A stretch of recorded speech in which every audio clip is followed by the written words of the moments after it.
প্রথম কথা হচ্ছে তুলসী গ্যাবার্ডকে চেনা দরকার। এই মহিলাটা আসলে কে?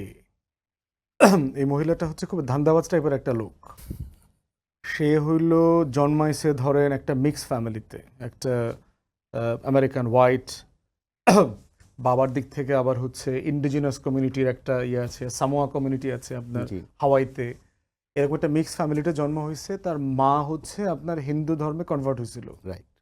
কনভার্ট হওয়ার পরে তার ছেলেমেয়েদের নাম কিন্তু সব এরকম হিন্দু নাম রাখছে, তুলসী, ভক্তি, তারপরে এরকম কি সব নাম, 4-5 জনের 4-5টা নাম রাখছে। এবং ছোটবেলা থেকেই তাদেরকে ইয়োগা প্র্যাকটিস করানো, ইসকনের যে সংগঠন আছে আমেরিকাতে, সেই ইসকনের সংগঠনের সাথে ইনভলভ করা, গীতার ভ্যালুজের মধ্য দিয়ে বার করানো। কনভার্টেড হওয়ার জায়গা থেকে বুঝতে হবে, যেহেতু আমরা লম্বা সময় দেশের বাইরে ছিলাম, ওয়েস্টার্ন সেকুলার সোসাইটিতে কিন্তু মানুষ প্রচণ্ড আধ্যাত্মিকতা থেকে অনেক দূরে থাকে আর কি।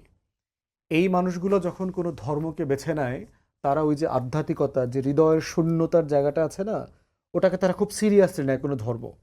ধরেন পশ্চিমা বিশ্বে এখন সবচেয়ে বেশি ধর্মগ্রহণ করে হচ্ছে মানুষ মুসলমান হচ্ছে সবচেয়ে বেশি, যদি কনভার্সন রেট দেখেন আর কি।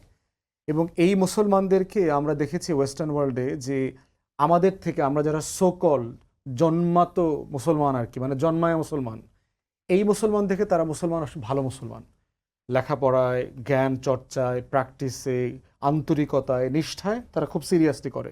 ভারতের হিন্দুরাও হয়তো তো সিরিয়াসলি তার গীতা, কৃষ্ণ, ভগবদ গীতার এগুলো পড়ে টরে নাই যে পরিমাণ আসলে এই মহিলাটা পড়ছে।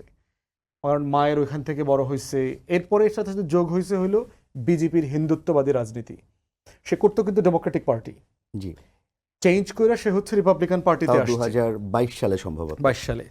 যুদ্ধ করতে, কিন্তু মিলিটারি অফিসার ছিল, যুদ্ধ করছে ইরাকে, আফগানিস্তানে।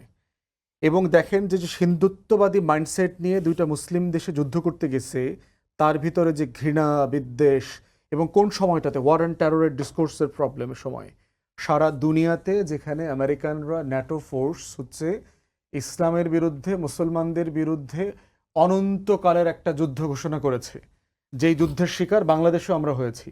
আমাদের হেফাজত থেকে শুরু করে আলেম ওলামায়ে কেরাম, ইসলাম প্রিয় জনগোষ্ঠী, ইসলামিক ধর্মীয় রাজনৈতিক দলগুলো হয়েছে। তো সেই ব্যাকগ্রাউন্ডে থেকে বুঝতে হবে যে তার ইলেকশন ক্যাম্পেইনে বিজেপি কি পরিমাণ টাকা খরচ করছে।